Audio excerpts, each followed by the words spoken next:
안녕하십니까. 전세계 신 CBN 청취자 여러분, 하나님의 말씀으로 사랑과 행복 전하는 CBN 교과방송의 정수 인사드립니다. 안녕하세요. 엄기호 인사드립니다.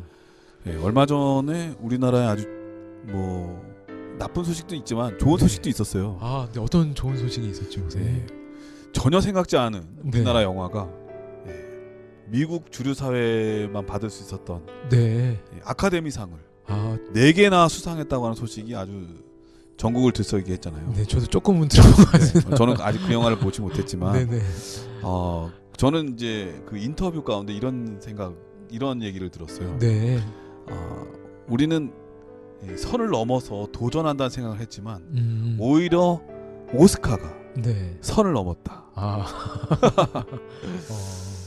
그와 연관돼서 제가 요즘 여호수아를 공부하고 있는데, 여호수아가 이제 기브온과 화친을 해가지고 본의 아니게 이제 가나안 족속들과 전쟁을 하게 되거든요. 근데 하나님의 명령을 따라 전쟁을 수행했을 때 거기에 이런 말씀이 있습니다. 칼로 죽인 숫자보다 우박으로 하나님께서 내리시는 우박을 통해서 죽은 사람이 더 많다. 그러니까 인간이 아무리 애쓰고 노력해도 하나님이 도와주시지 않으면 그 생각 이상의 기적을 성과를 올리기 어렵다는 것이거든요. 네, 맞습니다. 그러니까 사람이 모든 길을 계획할지라도 그 길을 인도하시는 분은 하나님이라는 거 결코 잊어서는 안 되겠다는 생각을 했거든요. 이제 그 상을 받은 사람들 있잖아요. 그 사람들이 뭐라 그러냐면은 이렇게 될 줄 몰랐다는 거예요. 자기의 노력을 다 할 뿐이었지 이렇게 될 줄 몰랐다는 것이죠. 저는 신앙도 마찬가지다. 우리는 우리의 믿음의 순종의 길을 계속 걷다 보면 우리가 해야 될 일. 그런데 그 다음의 결과에 대해서는 하나님께서 더 큰 은혜로 축복으로 채워주신다고 하는 생각이죠. 아무쪼록 여러분들의 삶이 항상 풍성해지길 간절히 바랍니다. 제가 이런 말씀 드린 이유는 요즘 바이러스 때문에 정말 심각하거든요. 경제부터 시작해가고 우리 모든 삶이 다 너무 억압되고 불편한 게 한두 가지가 아니잖아요.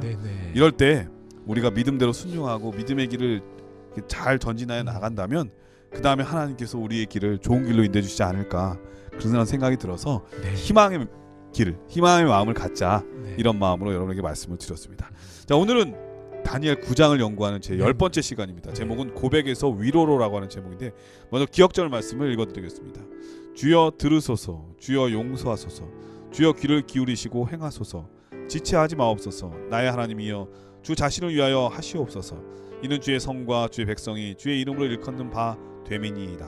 다니엘 9장 19절 말씀이었습니다.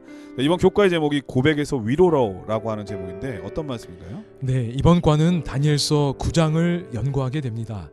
다니엘서 9장은 메대 족속 아하수에로의 아들 다리오가 갈대아 나라 왕으로 세움을 입던 원년이라는 문장으로 시작합니다. 더 이상 바벨론의 왕의 가계도가 아닙니다. 이제는 메대 족속에 속한 새로운 왕이 갈대아인들을 다스리게 되었습니다. 다시 말해 이스라엘을 포로로 잡아갔던 그 바벨론이 멸망했고 그들의 이스라엘에 대한 압제가 깨어졌다는 것이지요. 다니엘서 9장은 이 사실을 강조하기 위해 2절에서 다시 한번 곧 그 통치 원년이라고 말하고 있습니다. 새로운 나라의 시작을 강조하는 것이며 이는 이스라엘의 해방의 때가 가까웠다는 것을 보여주고 있습니다. 이렇게 시작된 다니엘서 9장은 크게 두 부분으로 나뉘어집니다. 첫 번째 부분은 다니엘의 고백이 담긴 기도입니다. 그리고 나머지 한 부분은 하나님께서 가브리엘을 통해 전해주는 위로의 메시지입니다. 그래서 오늘 국가의 제목이 고백에서 위로로인데요. 이 제목이 다니엘서 9장의 두 부분을 잘 표현해 주고 있습니다. 오늘 공부를 통해 다니엘의 기도에 깊이 공감하며 또한 하늘이 주는 위로의 메시지가 우리의 마음에도 잘 전해질 수 있기를 소망해 봅니다. 8장에서 다니엘에게 이상이 주어졌어요. 하나님의 백성이 짓밟히고 하나님을 대적하는 이런 일들이 언제까지 맞습니다. 이런 일이 일어나겠냐고 계속 물어 대답하지 않죠.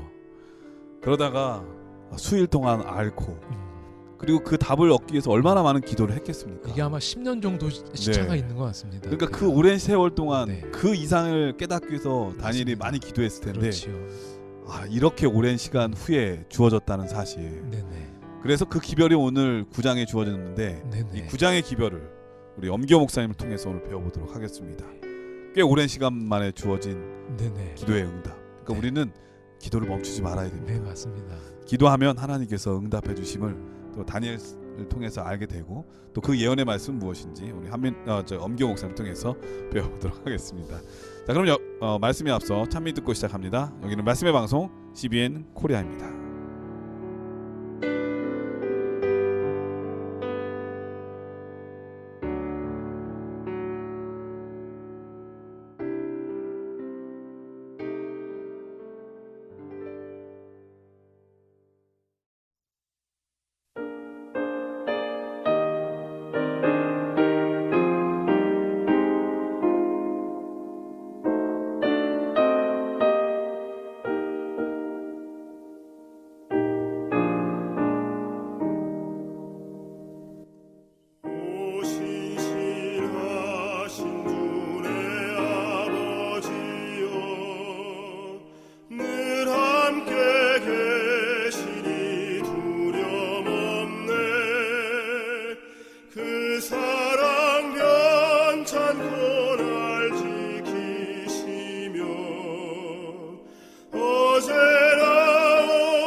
예, 참이 잘 들었습니다. 1월 소지는 하나님의 말씀이 중심이 됨이라고 하는 제목입니다. 어떤 말씀인가요? 네, 다니엘서는 다니엘을 기도의 사람으로 묘사하고 있습니다. 그의 기도는 하늘의 거룩한 반응을 가져왔지요. 그런데 다니엘서에 다니엘의 기도가 구체적으로 기록된 곳은 두 곳입니다. 다니엘서 2장과 그리고 오늘 살펴볼 다니엘서 9장입니다. 그런데 이 두 곳에 기록된 다니엘의 기도에 공통점이 있습니다. 그것은 그 기도가 하나님의 기별에 대한 이해라는 그 이슈를 포함하고 있다는 점입니다. 다시 말해 다니엘의 기도는 언제나 하나님의 말씀이 중심이 된 기도라 할 수 있습니다. 다니엘서 2장에서는 그 기도에 보면 느부갓네살 왕에게 하나님께서 주신 그 꿈을 이해하고 해석하도록 도와주신 하나님을 찬양하는 기도가 기록되어 있습니다. 다니엘서 9장 역시 마찬가지입니다. 다니엘은 예레미야의 예언을 연구한 후에 이스라엘의 70년 포로 기간이 이제 곧 끝날 것이라는 것을 이해하게 되었습니다.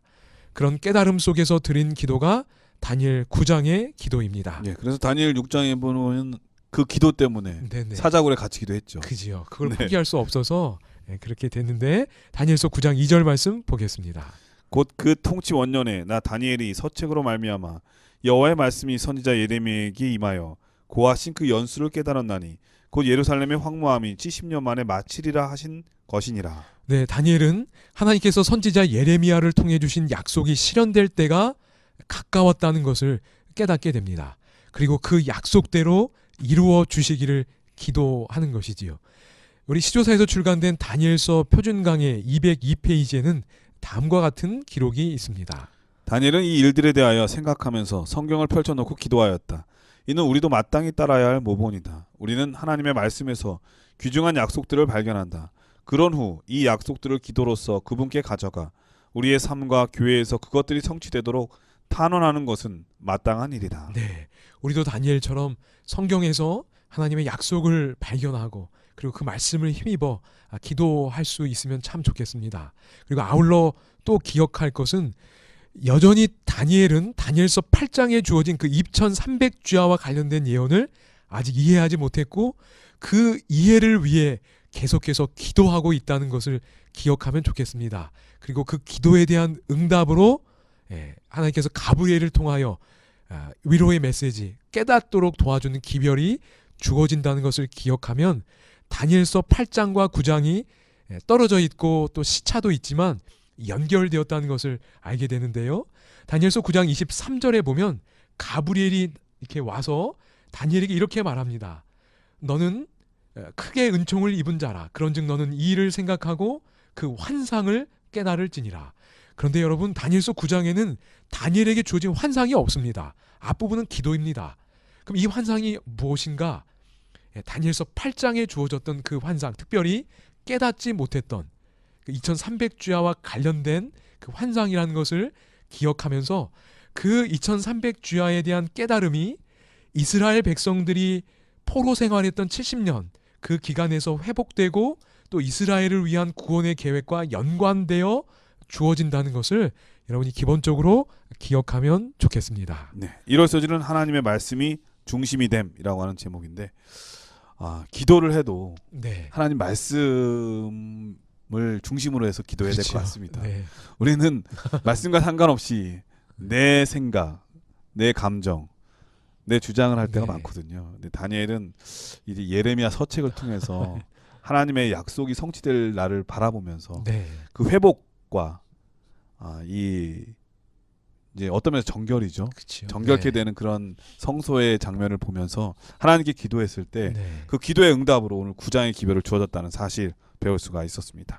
자, 월요일 소지는 은혜의 호소함이라고 하는 제목인데요. 어떤 말씀인가요? 네, 이제 다니엘이 드린 기도의 특징을 몇 가지 살펴보려고 합니다. 다니엘의 기도, 이 9장에 있는 다니엘의 기도는 크게 두 부분으로 나누어 볼 수 있습니다. 다니엘서 9장 4절에서 14절은 문자 그대로 고백입니다. 무엇에 대한 고백인지는 조금 후에 보겠습니다. 그리고 다니엘 9장 15절에서 19절은 그 기도 가운데 하나님의 은혜와 자비를 강력하게 요청하는 기도입니다. 월요일 교과 제목 그대로 은혜의 호소함입니다. 자, 이제 특징을 보겠는데요. 교과책은 다니엘이 드린 이 기도의 첫 번째 특징을 다음과 같이 설명하고 있습니다. 다니엘의 기도에는 유다 백성에게 벌어진 재난에 대하여 어떤 해명도 묻지 않는다. 왜냐하면 그 이유를 알고 있었기 때문이다. 사실 그 기도의 대부분은 다니엘이 그 이유에 대하여 말하는 내용으로 채워져 있다. 네, 첫 번째 특징은 무엇인가요? 이스라엘에게 내린 재난의 이유를 묻지 않는다는 것입니다. 왜냐하면 그 이유를 다니엘은 너무나 잘 알았고 그 이유를 하나님 앞에 고백하는 것이 첫 번째 특징이라는 사실입니다. 네, 우리가 범죄했다는 거죠. 네, 맞습니다. 그래서 대신 하나님께 속죄하는 마음으로 기도를 올리는 중보 기도의 대가 다니엘의 모습을 발견할 수 있는 것 같습니다. 네, 맞습니다, 목사님.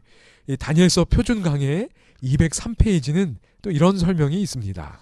이국에서 70년 포로 기간이 거의 끝날 무렵 하나님은 당신은 어디에 계십니까? 라는 질문이 자연스럽게 나왔을 것이다. 하나님은 과연 저들에게 닥쳤던 모든 재난들 속에 역사하셨던가? 하나님이 그분의 백성을 버리셨다고 느끼는 것이 자연스러운 경향이었을 것이다. 그러나 다니엘은 그렇게 말하지 않았다. 그는 하나님, 당신이 우리를 버린 것이 아니라 우리가 당신을 버렸나이다 라고 기도한다. 그러한 인식은 다니엘의 시대와 마찬가지로 오늘날에도 유효하다. 네, 하나님이 우리를 버린 것이 아니라 우리가 하나님을 버렸다는 것을 깨닫고 고백하는 기도. 그것이 다니엘의 기도였고 고백이었습니다. 네, 이런 기도니까 하나님을 원망하지 않았겠죠. 네, 맞습니다. 네, 우리는 이 삼손 이야기를 잘 압니다. 네, 블레셋 사람들은 삼손의 그 힘의 비결을 알아내기 위해 돈으로 들릴라를 매수했습니다. 네, 저 삼손이 왜 힘이 센 줄 아십니까? 왜죠, 목사님? 손이 세 개라서 네, 너무 썰렁했습니다. 날도 추운데 죄송합니다. 이 배반자 들릴라는 성가시게 질문을 퍼부었고 삼손은 여러 번 거짓으로 대답을 했고 들릴라는 그대로 시도를 해보고 자기가 속았다는 것을 알고 또 계속해서 조르게 되지요. 근데 이 삼손은 분명히 이 블레셋인과 결탁해서 자기를 해하려는 것을 알면서도 맹목적으로 그 공포심을 떨쳐버리면서 그 조르는 그 여인의 말에 굴복하게 됩니다. 네, 저도 진짜 이 장면을 보면서 정말 답답해요. 네. 자기를 해하려고 하는 그 여인이 계속 반복되는 장면을 보면서도 네, 어떻게 또 속아 넘어가는 그 삼손의 모습을 보면서 이건 어리석다고 말해야 될지 바보인지 그런 생각이 들더라고요. 그러니까 네. 영적인 눈이 어두워지면 그런 것 같습니다. 그걸 분별하지 못한다는 생각이 듭니다. 네, 맞습니다. 그리고 정말 진정을 토하게 되지요. 비밀을 알려주게 됩니다. 그러자 들릴라는 삼손이 자는 동안 그의 머리털을 깎지요. 그리고 블레셋 사람이 들이닥쳤을 때 삼손은 전처럼 힘을 쓰려 하였으나 무력한 팔은 말을 듣지 않습니다. 이 장면을 성경은 이렇게 설명했습니다. 사사기 16장 20절입니다. 내가 전과 같이 나가서 몸을 떨치리라 하여도 여호와께서 이미 자기를 떠나신 줄을 깨닫지 못하였더라. 여러분, 참 슬픈 장면입니다. 그런데 여러분, 하나님이 삼손을 버리신 것인가요? 아니면 삼손이 하나님을 버린 것인가요? 여러분은 무엇이라 대답하시겠습니다? 삼손이 하나님을 버린 거죠. 맞습니다. 하나님이 그를 버린 것이 아니라 삼손이 하나님을 버렸습니다. 그런데 성경은 여호와께서 그를 떠나셨다라고 말합니다. 왜요? 하나님의 마음이 삼손을 떠난 것이 아니라 삼손의 죄와 반역 때문에 여호와께서 그와 함께 하실 수 없고 그를 위하여 일하실 수 없었기 때문입니다. 하나님으로부터 임하는 그 힘을 더 이상 받을 수 없었기 때문에 성경은 여호와께서 그를 떠나셨다고 표현했고 삼손은 대적의 손에 넘겨지게 되었습니다. 그런 면에서 보면 머리털은 그냥 상징이에요. 맞습니다, 목사님. 네. 상징이었습니다. 과연 뭐 저 힘이 머리털에서 나왔겠습니까? 네. 그냥 힘의 상징을 보여주는 거죠. 맞습니다. 머리털을 깎음으로 인해서 네. 불순종하고 하나님께 떠나갔던 삼손의 비참한 모습을 잘 표현해준 모습이 아닌가 그런 생각이 드네요. 네, 그래서 부조와 선지자에도 이런 기록이 있습니다. 부조와 선지자 566페이지에 있는 기록입니다. 그의 긴 머리에 효능이 있었던 것이 아니었다. 그것은 다만 하나님께 대한 그의 충성의 증거일 뿐이었다.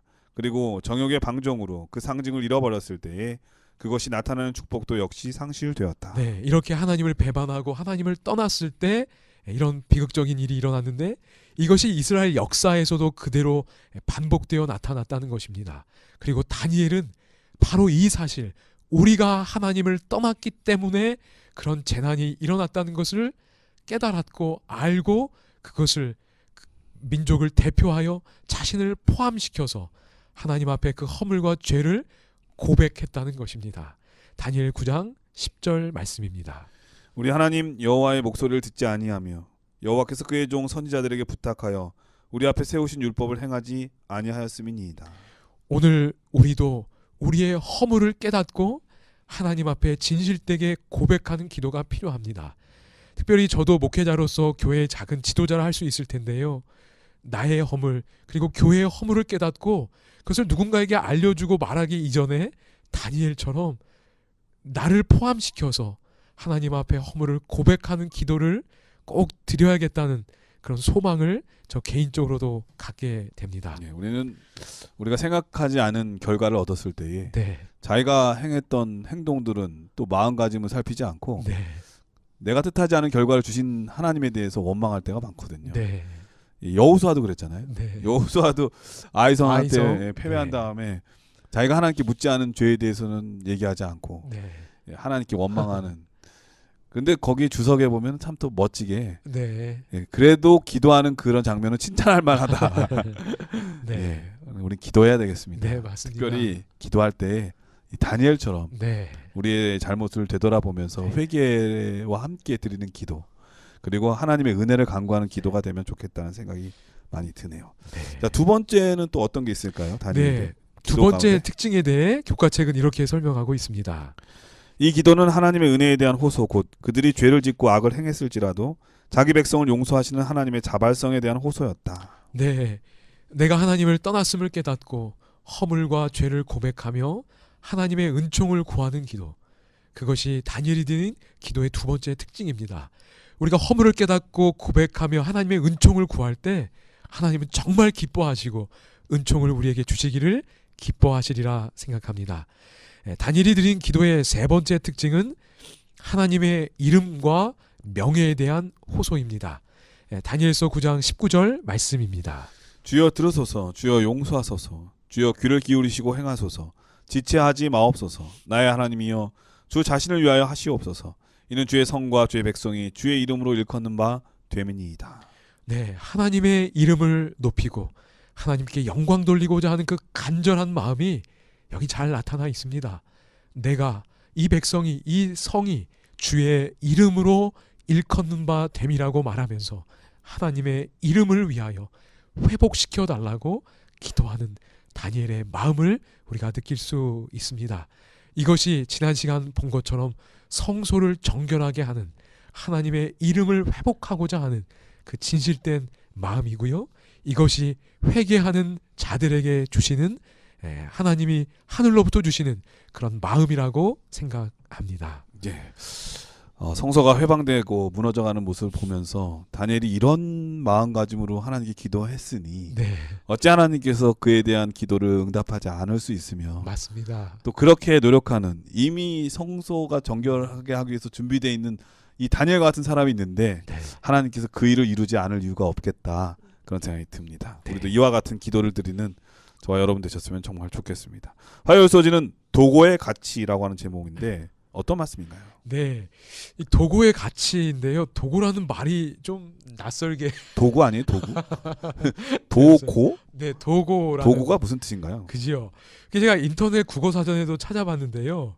인터넷 국어 사전에서도 이 도고라는 단어를 잘 찾지를 못했습니다. 네, 지금 이게 성경에 나오는 단어잖아요. 네, 그런 그쵸? 것 네. 같습니다. 목사님. 도고가. 네, 그럼에도 이 단어가 사용된 건 디모데전서 2장 1절 때문인 것으로 보입니다. 네. 그러므로 내가 첫째로 권하노니 모든 사람을 위하여 간구와 기도와 도고와 감사를 하되. 네, 여기 보면 도고라는 단어가 네. 등장합니다.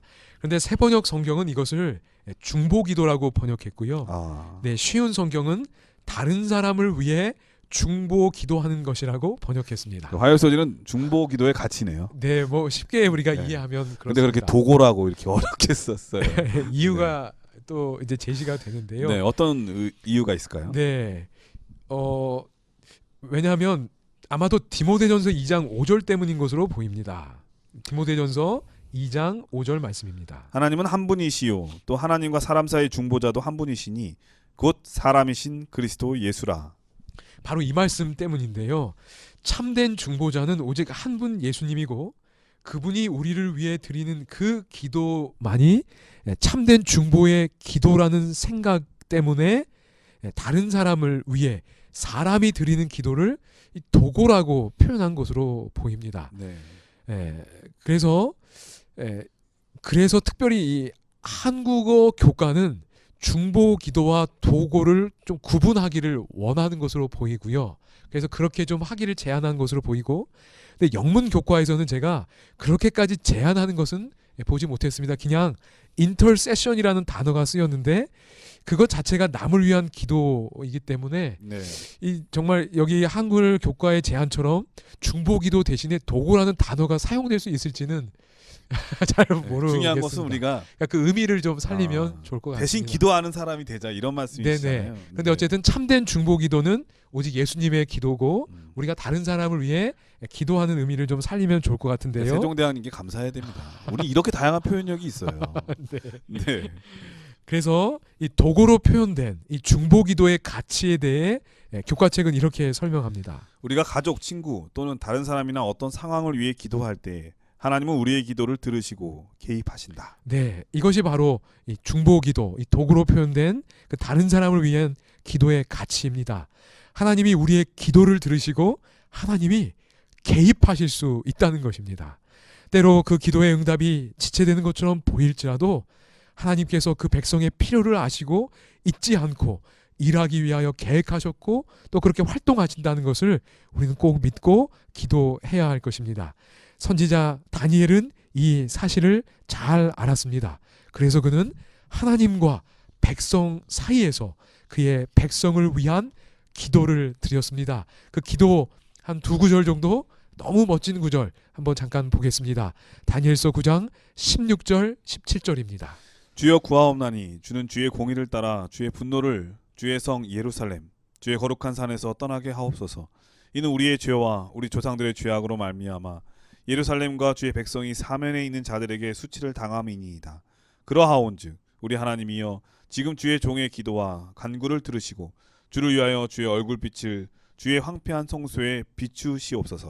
네, 주의 종의 기도와 간구를 들으시고 주를 위하여 주의 얼굴빛을, 그 놀라운 은혜의 능력을 그 황폐해진 성소에 비춰달라는 이 아름다운 기도가 우리가 또 생각하는 기도이고, 오늘 우리도 하나님 앞에 이 기도를 드릴 때 하나님의 개입이, 하나님의 능력이 함께할 것을 믿고 감사한 마음입니다. 예, 화요일 소리는 도고의 가치라고 했는데 이 도고는 바로 중보기도를 말한다고 말씀해 주셨습니다. 네. 다니엘은 비록 한 사람이었지만 민족 전체를 위해서 네. 그렇죠?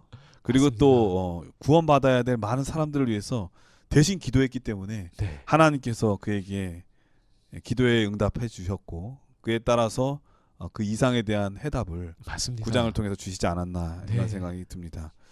사실 저도 이렇게 생각해 보면 저 자신을 위한 기도보다는 누군가를 위해서 기도할 때 더 빨리 응답되는 거를 네. 경험할 수 네, 있거든요. 목사님. 그런 면에서 우리 서로 기도해 줘야 돼요. 네. 참 자기 좋네. 자신을 위해서는 기도가 잘 안 되니까 네. 서로를 위해서 기도해 너무 준다면 좋은 것 같습니다. 네, 더 빨리 되니까. 네네. 예, 우리 기도하는 특별히 서로를 위해서 중보 기도해주는 기도의 사람이 다니엘과 같은 사람이 되어야 되겠다 생각이 듭니다. 자, 그럼 여기서 찬미 들으시고 계속해서 수요일 목요일 서지를 공부하도록 하겠습니다. 여기는 말씀의 방송 CBN 코리아입니다.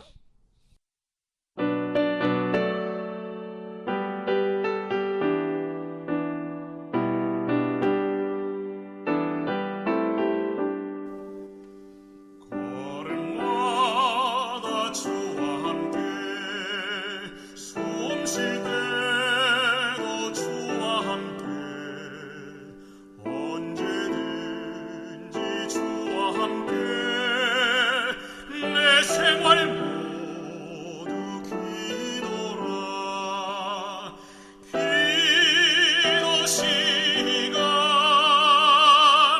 기쁨 넘쳐 하늘의 평화 마음에 차고 생명샘물 솟아나네. 예, 수요일 서지는 메시아의 사역이라고 하는 제목입니다. 지금 우리 많은 분들이 9장을 공부하면서 네. 이 8장에 대한 이상에 대한 해답이라고 자꾸 얘기했는데 그 해답은 언제 주어지나 매우 궁금해하시리라 생각됩니다. 네. 수요일 목요일 서지에서 그 대답이 나오겠죠. 네네. 네. 이제 나올 것 같습니다. 제목은 수요일 서지는 메시아의 사역인데 어떤 말씀인가요? 네, 저희가 앞서 다니엘이 이스라엘 백성을 위하여 드린 기도에 대하여 이렇게 좀 살펴보았는데요. 교과책은 다니엘의 기도의 내용을 다음과 같이 요약합니다. 다니엘의 도고 기도는 주로 두 가지 사안, 즉 백성의 죄와 예루살렘의 황폐함을 언급한다. 그래서 하나님의 응답도 이것에 관한 두 가지 간청을 다룬다. 메시아의 사역을 통해서 백성은 속량함을 받고 성소는 기름 부음을 받는다. 네, 다니엘이 드린 기도가 이 범죄한 백성에 대한 용서와 그리고 황폐해진 예루살렘의 회복이었기 때문에 네. 하나님의 응답도 그 기도에 맞추어 크게 두 가지로 주어졌다는 설명입니다. 그런데 여기서 이스라엘, 그러니까 다니엘 당대의 이스라엘 백성의 구원, 즉 예루살렘으로 돌아가는 것과 또 그 예루살렘 성이 재건되는 것도 이루어지지만 하나님은 그런 역사적 상황 속에서 보다 먼 미래에 대한 예언, 계시도 주어진다는 사실인데요. 먼저는 이스라엘 백성들과 관련된 내용이 주어지게 됩니다. 하나님께서는 다니엘이 생각한 것보다 맞습니다. 더 큰 걸 주신 거예요. 그죠. 그런 상황 속에서 네. 더 큰 구원을 70년 만에 돌아가는 얘기만 뿐만 아니라 네, 맞습니다. 진짜로 이스라엘 백성 네. 전체를 위한 기별이 무엇인지를 네. 메시아의 예언을 통해서 알려주신 거죠. 맞습니다. 그런 것들 여러분이 꼭 염두에 두시면서 그 하나님의 마음을 좀 살펴보시면 좋을 것 같습니다. 이제 다니엘 9장 24절의 말씀을 보겠습니다. 내 백성과 내 거룩한 성을 위하여 이른 이래를 기한으로 정하였나니 허물이 그치며 죄가 끝나며 죄악이 용서되며 영원한 의가 드러나며 환상과 예언이 응하며 또 지극히 거룩한 이가 기름 부음을 받으리라. 네, 이제 그 다니엘의 기도에 대한 응답으로 이스라엘 백성들이 돌아가고 성소를 재건하는 일은 진행이 됩니다. 근데 지금 이제 하나님의 초점은 그 상황 속에서 더 큰 구원, 메시아를 통한 구원의 말씀을 주신다는 것인데요. 여기 이제 다니엘이 드린 기도에 대한 그 두 가지 초점을 기억하면 좋겠습니다. 초점 하나는 백성이었고 또 다른 하나는 거룩한 성인데요. 여기 다니엘 9장 24절에 보면 메시아를 통해 이루어질 일이 6가지가 언급되어 있습니다. 그런데 그 6가지 사역은 메시아의 사역이지요. 그 사역은 크게 3가지씩 백성과 거룩한 성으로 나눠 볼 수 있습니다. 그러니까 두 초점, 백성과 성이라는 두 초점에 맞추어서 메시아의 사역을 통해 이루어질 일을 6가지를 3가지씩 이해해 볼 수 있을 것 같습니다. 자, 그럼 이제 백성에 관련된 건 먼저 3가지를 좀 보겠습니다. 다니엘서 9장 24절에서 이 메시아의 사역을 통해 이루어질 3가지, 앞에 언급된 3가지는 첫 번째, 허물이 그치며, 두 번째, 죄가 끝나며, 세 번째, 죄악이 용서되는 것입니다. 네, 이것은 백성과 관련된 것인. 네, 그렇게 좀 볼 수 거예요. 있을 것 같은데요. 네. 먼저 히브리어에는 죄를 뜻하는 여러 개의 단어가 있는데 각기 그 나름대로의 함축된 의미를 지닌다고 합니다. 이 허물로 번역된 히브리어 패샤는 하나님께 대한 이 반역으로서의 죄입니다. 반역죄. 네, 이게 아주 고의적인 죄라고 할 수 있겠고요. 그리고 다음으로 언급된 이 죄가 끝나며에 사용된 그 죄의 이 히브리어 의미는 하나님께서 세우신 목표나 표준을 빗나가는 것, 그것을 뜻하는 단어입니다. 이렇게 반역의 죄나 혹은 목표를 벗어낸 죄가 메시아의 사역을 통하여 그치게 되고 끝나게 된다는 것입니다. 네. 그리고 세 번째, 죄악이 용서되며라고 했는데요. 그 죄악이 용서되면은 하나님과 다시 화목하게 된다는 그 위로의 기별이라 볼 수 있을 것입니다. 네, 그야말로 메시아 그리스도의 맞습니다. 사역을 말하는 네네. 거겠네요. 네. 자, 이것이 이제 백성과 관련됐다고 볼 수 네, 있겠고요. 그럼 성전과 관련된. 나머지 3가지를 좀 보도록 하겠습니다. 네. 나머지 3가지는 영원한 의가 드러나며, 그리고 환상과 예언이 응하며, 그리고 지극히 거룩한 이가 기름 부음을 받는다는 내용입니다. 그런데 왜 영원한 의가 드러나는 것이 이 하나님의 도성과 관련되어 있는지 조금 살펴봐야 될 텐데요. 네. 미가서 3장 10절 말씀을 좀 보겠습니다. 시온을 피로 예루살렘을 죄악으로 건축하는도다. 네, 여기 보면 하나님의 도성인 시온이 피로 죄악으로 건축되었다고 말합니다. 그리고 피로 죄악으로 건축된 그 시온 예루살렘의 운명이 미가서 3장 12절에 언급되어 있습니다. 이러므로 너희로 말미암아 시온은 갈아엎은 밭이 되고 예루살렘은 무더기가 되고 성전에 사는 수풀의 높은 곳이 되리라. 이 갈아엎은 밭, 무더기, 수풀의 높은 곳, 이 모든 것들이 예루살렘의 멸망을 언급하는 표현입니다. 완전 황폐해지네요. 맞습니다. 네. 왜냐하면 피로 죄악으로 건축되었기 때문입니다. 이것이 의로 건설되지 못하고 악으로 건설된 모든 나라와 도시의 운명이라고 성경은 선언하는 것입니다. 그러므로 하나님의 약속된 구원자 메시아가 와서 세우실 그 나라와 그 도성은 의로 건설되어야 한다는 것입니다. 그래서 메시아의 사역을 통하여 영원한 의가 드러나고 그 의를 토대로 하여 영원한 하나님의 도성이 건설될 수 있다는 위로와 희망의 기별이 다니엘에게 주어지고 있는 것을 알 수 있습니다. 자, 그 다음에 보면 이 환상과 예언이 응한다는 것이 나옵니다. 이것은 그리스도의 속죄 사역을 가리켰던 구약의 예언들은 그리스도께서 그분 자신을 제물로 바치셨을 때에 다 성취되었다는 것입니다. 그러므로 이 내용은 하나님의 이름이 머물던 도성에 있던 그 성소의 회복과 또 관련되어 있음을 알 수 있습니다. 특별히 이 구절은 다음에 언급되어 있는 이 지극히 거룩한 이가 기름 부음을 받는다는 이 구절, 이 내용과 관련되어 있습니다. 이 교과책은 지극히 거룩한 이가 기름 부음을 받는 것에 대해 다음과 같이 설명하고 있습니다. 여기서 말하는 지극히 거룩한 이는 사람이 아닌 장소이다. 네, 여기 지극한 거룩한 이가 기름 부음을 받는다고 하니 이 사람을 떠오르기 쉬운데요. 네, 메시아를 사람이 생각하잖아요. 아니라 장소라는 것입니다. 그래서 우리말 번역에 보면 이 지극히 거룩한 이가 기름 부음을 받는다 이렇게 돼 있어서 꼭 사람이 될 것 같은데 그게 아니라는 것이고요. 그래서 이 새 번역 성경은 가장 거룩한 곳에 기름을 부으며 거룩하게 구별하실 것이다로 되어 있습니다. 그리고 현대인 성경은 가장 거룩한 성전이 다시 봉헌될 것이다라고 번역했습니다. 네, 그러면 결국 네. 저는 이 기름 부음 받는 건 이제 메시아, 네네. 기름 부음 받는 자. 네네. 그래서 메시아에 대한 생각으로 생각을 했는데 네네. 그것만 딱 메시아가 아니라 지금 말씀하신 거에 비하면 백성에 대한 사역, 네. 이 성에 대한 사역 모두가 네네. 다 메시아의 사역을 말하는 거잖아요. 그렇죠. 메시아의 사역을 통해서 백성에게도 주어지고 네, 그 성과 가운데 관련된. 네네. 이 성이 기름 부음을 받겠다. 그 성이 봉헌되겠다. 메시아 사역 가운데 하나다 이런 말씀이시죠? 네네. 그러니까 그 성에 있는 그 성소, 성전이 네. 기름 부음을 받는다는 내용으로 교과책은 그렇게 설명을 해주고 있습니다. 근데 어쨌든 그 그래서 뜻이 바로 이제 봉헌되다. 네네. 이런 뜻을 갖고 있다 이런 말씀이시죠? 네네 맞습니다. 그래서 출애굽기 40장에 보면 모세가 하나님 지시하신 대로 성막을 다 이렇게 마련한 뒤에 기름을 바르면서 그 성막의 기능이 시작되도록 한 것을 볼 수 있습니다. 네. 그러므로 메시아의 사역을 통해서 결국 하늘 성소의 기능이 구원을 위한 기능이 시작되는 것과 관련되어 있다. 이렇게 이해할 수 있을 것 같습니다. 그래서 예수께서 다시 오심으로 메시아가 다시 옴으로써 네. 구원의 시작, 속죄의 시작이 다시 회복되는 것을 네네.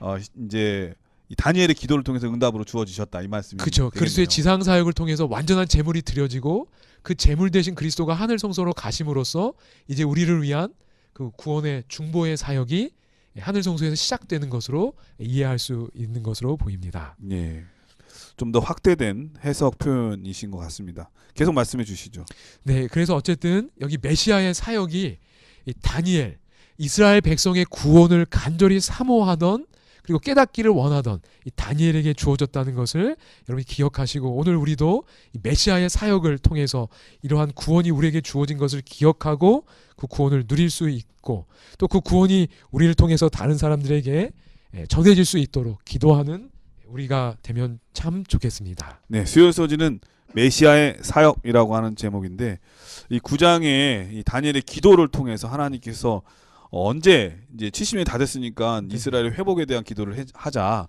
단순한 이스라엘 회복뿐만 아니라 메시아를 통해서 어떻게 구체적으로 회복이 될 것인지, 네네 맞습니다. 또 그게 무슨 의미를 갖고 있는지를 이 다니엘의 기도를 통해서 하나님께서 응답해 주셨다. 네네. 여기까지 목사님께서 말씀해 주셨습니다.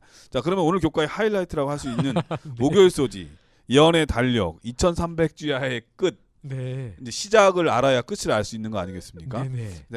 그에 대한 말씀인 것 같습니다. 그래서 제목이 예언의 달력인데요. 어떤 말씀인가요? 네, 다니엘서 9장 24절 또 한 부분 구절을 보도록 하겠습니다. 내 백성과 내 거룩한 성을 위하여 이른 이래를 기한으로 정하였나니. 네, 여기 이른 이래로 기한을 정했다는 표현이 나옵니다. 네. 이르는 70이고요. 이래는 한 주인 7일을 의미합니다. 그러니까 이 백성과 또 네. 성전이 회복되는 그 기간을 하나님께서 이른 이래로 기한을 정해 주셨어요. 네, 맞습니다. 여기도 네. 두 가지 초점이 나옵니다. 내 백성과 성. 내 거룩한 성. 이 두 가지 초점을 항상 기억하시면 좋겠는데요. 그 백성과 성을 위해서 70일에로 기한을 정했다고 표현이 나옵니다. 71회면은 7은 49. 네, 맞습니다. 490일이잖아요. 맞습니다. 연일 법칙으로 하면 490년이 되겠네요. 맞습니다. 그러니까 70 주니까 490일입니다. 그리고 490년으로 우리가 연일 원칙에 따라 해석할 수 있는데요. 만약 이것이 490년이 아니라 그냥 문자적인 490일, 그러니까 1년 반이 조금 넘는 그 시간이라면 이건 다니엘서의 내용과 전혀 맞지 않게 됩니다. 메시아의 성취가 이루어지지 않잖아요. 그 기간까지 도무지 네. 갈 수가 없습니다. 그렇기 때문에 당연히 이 네네. 다니엘서에 나오는 대부분의 예언은 연일 법칙으로 적용되지 않으면 해석이 어렵다는 생각 듭니다. 네, 그래서 고국으로 돌아가고 오랜 세월을 흘려서 메시아가 오고 그 모든 일들이 일어나려면 490일 가지고는 안 된다는 것이고, 그래서 이것은 예언 해석의 연일 원칙에 따라 490년으로 보는 것이 매우 합리적이죠. 매우 합리적이고 타당하다. 네. 이렇게 우리가 결론을 내릴 수 있고요. 그래서 이 현대인 성경을 보면 아예 490년이라고 표현을 해놨습니다. 제가 읽어드리겠습니다. 네. 하나님이 내 백성과 거룩한 성을 위해 490년간의 기간을 작정해 놓으셨으니. 근데 아예 이렇게 번역까지 해놓았습니다. 다니엘 9장 24절의 현대인 성경입니다. 네, 그러므로 이 이스라엘 백성과 그 성을 위한 이 71회가 490년이구나. 이거에 대해서는 우리가 확신할 수 있으리라 생각이 됩니다. 자, 그러면 언제부터 490년인지 이것을 또 우리가 생각해 보아야 할 텐데요. 9장 24절 다음 절인 9장 25절의 그 시작 지점이 주어집니다. 그러므로 너는 깨달아 알지니라. 예루살렘을 중건하라는 영이 날 때부터 기름 부음을 받은 자 곧 왕이 일어나기까지 7이레와 62이레가 지날 것이요. 자, 여기 시작 지점에 초점을 두고 좀 보겠습니다. 시작점이 언제이지요? 예루살렘을 중건하라는 영. 맞습니다. 예루살렘을 중건하라는 영이 날 때부터, 바로 그때부터 490년 동안의 기간이 이스라엘 백성과 거룩한 성을 위하여 정해졌다는 내용입니다. 네. 자, 그럼 예루살렘을 중건하라는 영이 언제부터 언제 내렸는가? 교과책의 저자는 그 모든 연구를 통해서 결론적으로 이렇게 설명하고 제안합니다. 이 칙령은 기원전 457년 아닥사스다에 의해 반포되었다. 그로 말미암아 유대인들은 에스라의 영도하에 예루살렘을 중건하도록 승인을 받았다. 네, 그러므로 우리는 이 490년의 시작 지점이 기원전 457년이라는 것을 알게 되었습니다.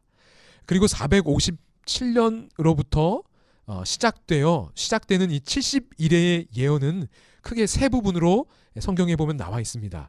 7이레와 그리고 62이레와 그리고 마지막 한 이레, 이렇게 세 부분으로 나눠져 있는데요. 네, 이 예언을 들은 다니엘은 당연히 네네.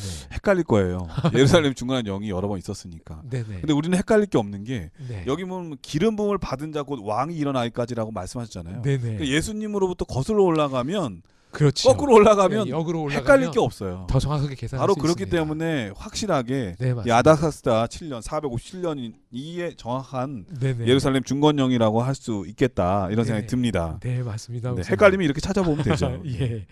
그래서 첫 7일에, 그러니까 한 49년 정도가 되겠죠. 네. 그 7일에는 예루살렘이 중건되는 것과 이제 관련된 성과 관련돼 있고. 네, 맞습니다. 네. 그리고 두 번째 부분, 즉 62일에 그리고 앞에 7일에까지 합하면 그러니까 69일의 후인 그 두 번째 부분은 기원 후 27년에 메시아이신 예수님이 침례를 받고 메시아의 사명을 위하여 성령으로 기름 부음을 받는 것과 이제 관련이 되어 있습니다. 그리고 마지막 세 번째 부분인 그 마지막 한 일에 그 7년의 기간이겠지요. 그것은 그리스도의 십자가, 그 한 일의 가운데에 세워질 그 십자가와 그 다음에 복음이 유대인뿐만 아니라 이제 이방인에게도 전해진 것과 관련된 그런 중요한 내용들이 그 한 일회 속에 네. 포함되어 정리해 있습니다. 보면은 처음에 71회 중에 7일에는 예루살렘 네. 성을 위한 49년이죠. 네네. 그 다음에 62일에 네네. 434년이죠. 네네. 네, 그 기간이 끝나는 마지막 한 일에 네네. 지금 한 일회를 말씀하고 네, 계십니다. 마지막 한 일회 7년의 기간입니다. 그 한 일회는 어떤 일이 있었습니까? 네, 그 일회의 한 가운데, 그러니까 3.5년이 지난 그때에 메시아가 십자가에서 달려 돌아가시며 구약의 모든 표상과 예언을 이제 성취하시고 네. 특별히 이제 제사와 예물을 금하는, 더 이상 의미 없게 되는 그 내용들이 기록되어 있습니다. 네, 죄에 대한 속죄를 이루셨네요. 네, 맞습니다. 영원한 희생 제사가 그때 드려지게 되었고, 그야말로 다니엘에게 이런 모든 예언까지 다 알려줬으니까 네네. 다니엘의 기도에 몇 배의 응답을 받은 거죠. 네, 맞습니다. 사실은 다니엘은 다 이해를 못했을 거예요. 네, 그렇습니다. 자, 그런데 이제 우리 목사님이 처음에 말씀 주신 것처럼 지금 우리가 기억해야 할 사실은 490년의 시작 지점이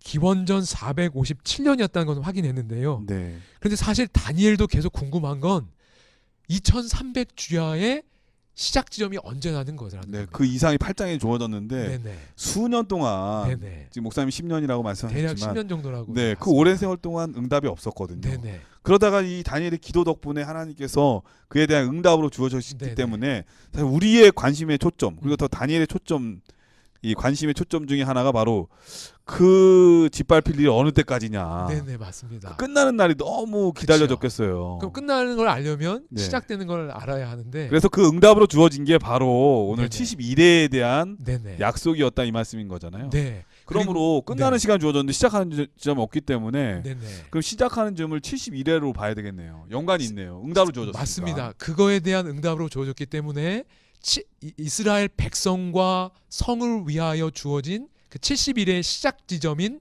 기원전 457년이 네. 바로 2300주야, 더 긴 기간인 2300주야의 시작 지점도 된다는 것을 우리는 타당하게 생각할 수 있을 것입니다. 또 그와 대한 연관되는 게 네네. 바로 이제 그 71회에 대한 약속을 주어졌을 때 네네. 그 기간을 정했다. 네네 맞습니다. 그래서 이 정했다고 하는 단어가 네네. 떼어냈다 이런 뜻이잖아요. 네 맞습니다. 근데 히브리어로 네. 하타크인데 그런 의미가 있습니다. 그 부분을 좀 설명해 주시죠. 네 여기 이제 이 목사님 말씀 주신 71회로 정했다 이 부분이 하타크인데 성경에서 여기 한 군데밖에 사용이 안 되었습니다. 딱 한 번. 네네. 그런데 그 기본 의미는 자르다, 잘라내다, 베다, 뭐 결정하다 그런 의미가 있다고 합니다.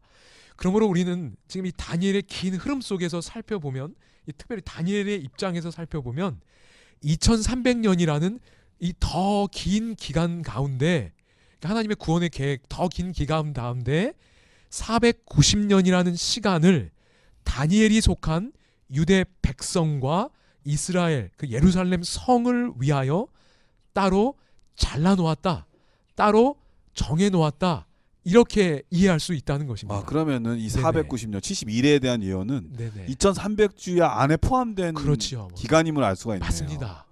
네, 그 거기 이 70일에는 유대 백성과 성을 위한 기간이라면 네. 그 나머지 기간은 예수님 십자가 이후에 이제 이방인과 유대인 구분 없이 전 세계인에게 전해질 그 구원의 더 큰 그림이 그 2300주야 속에 포함되어 있다는 것이죠. 그러니까 감사한 것은 네네. 2300주야의 끝에 대한 것을 8장에 알려줬잖아요. 네네. 근데 다니엘이 정말 그거에 대해서 괴로울 정도로 맞습니다. 알고 싶었는데 네네. 그 오랜 시간 동안 답이 주어지지 않다가 네네. 이제 그 답으로 주어진 게 71회니까. 그렇죠. 그 답이라는 걸 기억하는 네. 게 중요합니다. 맞아요. 그래서 그 기간 안에 포함됐는데 그렇죠. 여기에는 시작점만 알려주셨거든요. 그렇죠. 그러면 예루살렘의 네네 맞습니다. 중간한 영이 이를 때부터 이렇게 네네. 말씀하셨기 때문에 8장에서는 끝에 대해서 알려주고 그렇죠. 9장은 시작점을 알려줬기 때문에 우리는 네네. 이제 시작과 끝을 알았기 때문에 그 기간 2300주야 기간이 언제부터 시작해서 언제까지인지를 알 수 있는 기회를 얻은 거네요. 그렇지요.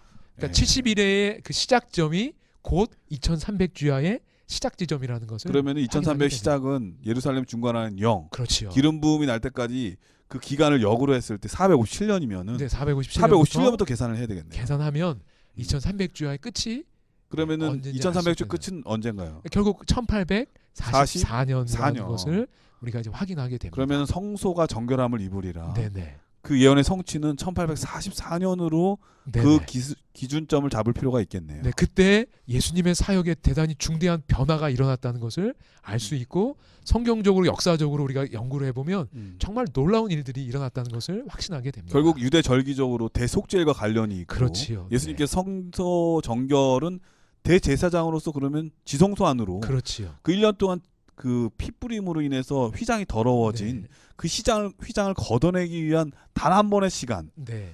그 일을 위해서 지성소 안으로 들어가신 그 시작점이 네네. 그 1844년 네네. 성소가 정결함을 입으리라 그 기간이라고 할 수 있겠네요. 네네 맞습니다, 목사님.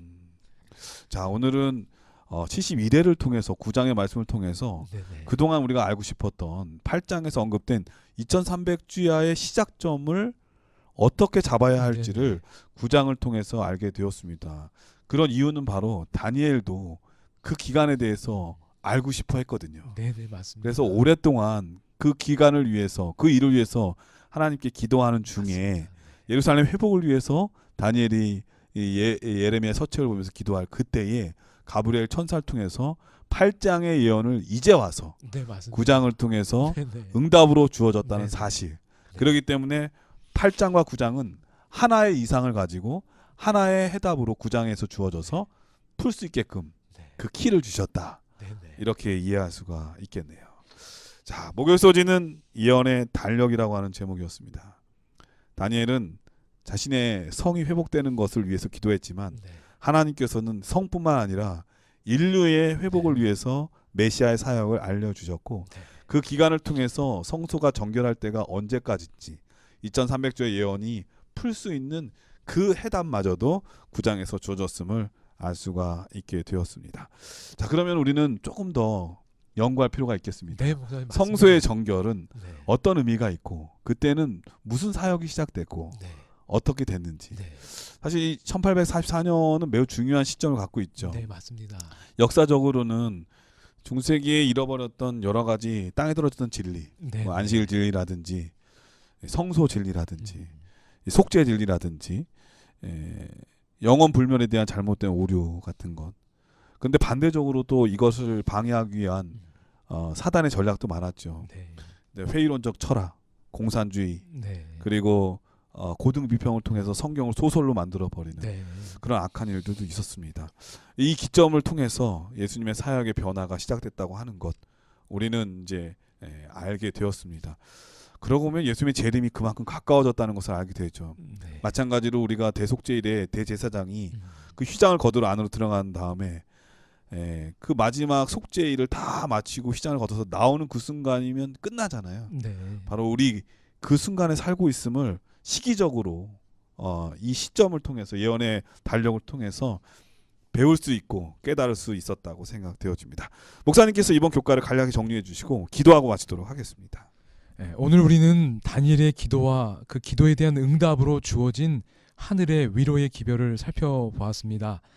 우리도 다니엘처럼 하나님의 말씀을 통해 우리의 허물을 깨닫고 또 하나님의 약속도 깨달으며 진실되고 열렬한 고백과 탄원의 기도를 우리 하나님께 드릴 수 있으면 정말 좋겠습니다. 다니엘의 기도의 모습이 우리의 마음에 간직되고 그러한 기도의 자리로 우리를 이끌어 주기를 진심으로 소망해 봅니다. 우리 목사님께서 마지막 정리를 잘 해주셨는데 여러분께 아쉬운 말씀을 좀 드려야 될 것 같습니다. 우리 엄교 목사님께서 이번에 인사발령을 통해서 재림연수원의 교수님으로 가시게 됐어요. 근데 워낙 하시는 일이 많고 또 바쁘시기 때문에 오늘을 끝으로 교과는 더 이상 가르치기가 어렵다 이런 말씀을 했습니다. 제가 너무나 아쉽고 슬픈데 우리 청취자분들 너무 아쉬울 것 같아서 마지막 인사할 수 있는 기회를 드리도록 하겠습니다. 네, 감사합니다. 목사님 한 말씀. 네, 부족한 사람이 한 2년 정도 이렇게 말씀을 준비하고 나누게 돼서 하나님께 너무 감사드렸고 또 제가 또 이렇게 배우고 성장하는 기간이었습니다. 네, 부족한 사람이 또 이제 재림연수원으로 가게 되었는데 제가 그곳에 또 좀 더 집중하고 섬기는 일에 또 시간을 또 구별해야 될 필요가 있어서 이렇게 또 인사드리게 됨을 또 좀 송구스럽게 생각하고 또 이해를 부탁드립니다. 근데 또 한편으로는 또 더 좋은 분을 하나님께서 예비해 주고 계시리라 믿기 때문에 그런 기회의 문도 또 열리지 않았을까 그런 기대도 함께 해봅니다. 또 진심으로 감사드리고요. 이 교과 방송을 통해서 여러분들의 말씀에 또 연구하는 일에 앞으로도 계속해서 큰 도움 받으시고 또 이 사역과 이 일을 위해서 또 계속해서 기도드리겠습니다. 여러분 감사합니다. 지금 그동안 수고해주신 우리 엄교 목사님 진심으로 감사드리고요. 더 좋은 분 오실 것은 제가 걱정하도록 하겠습니다. 우리 목사님이 또 재림연수원으로 가신다고 하니까는 그곳에서 더 큰 사람으로 또 영성 있는 분으로 하나님께 크게 쓰임받는 종으로 준비되는 시간이 되지 않을까 그런 생각이 들고요. 우리 시청자분들 우리 목사님을 위해서 늘 기도해 주시기를 간절히 부탁드리겠습니다. 우리 목사님께서 마지막 기도해 주시고 교과를 마치도록 하겠습니다. 하늘아버지, 오늘 이 말씀을 통해서 정말 하나님의 백성과 하나님의 나라를 사랑하고 또 그 허물을 깨달으며 하나님께 기도했던 한 사람에게 하나님의 위대한 구원의 진리가 이렇게 전해지는 모습을 우리가 살펴보았습니다. 하나님, 오늘 우리도 다니엘처럼 나의 허물 그리고 우리 교회의 허물 또 이 나라의 허물을 깨달으며 하나님 앞에 고백하는 기도를 드릴 수 있는 사람 되도록 도와주시고 그러한 고백하며 기도하는 자에게 주시는 그 하나님의 위로의 기별, 구원의 기별을 우리도 믿음과 사랑으로 나누는 하나님의 백성들 되도록 도와주옵소서. 우리의 각 가정과 우리의 각 교회에 이런 다니엘과 같은 사람이 있도록 도와주셔서 그런 사람을 통해서 역사하시는 하나님의 위대한 구원의 사역을 각 가정과 각 교회와 공동체가 경험하도록 하나님 도와주옵소서. 아멘. 예수님의 이름으로 간절히 기도드립니다. 아멘. 네, 전세계 CBN 청취자 여러분, 아무리 밤이 깊어도 새벽은 오는 법이죠. 세상이 다 권력자나 가진 자들에 의해서 세상이 이끌어져 가는 것 같지만 결국 세상을 통치하시는 분은 우리 하나님이심을 오늘도 배우게 됩니다.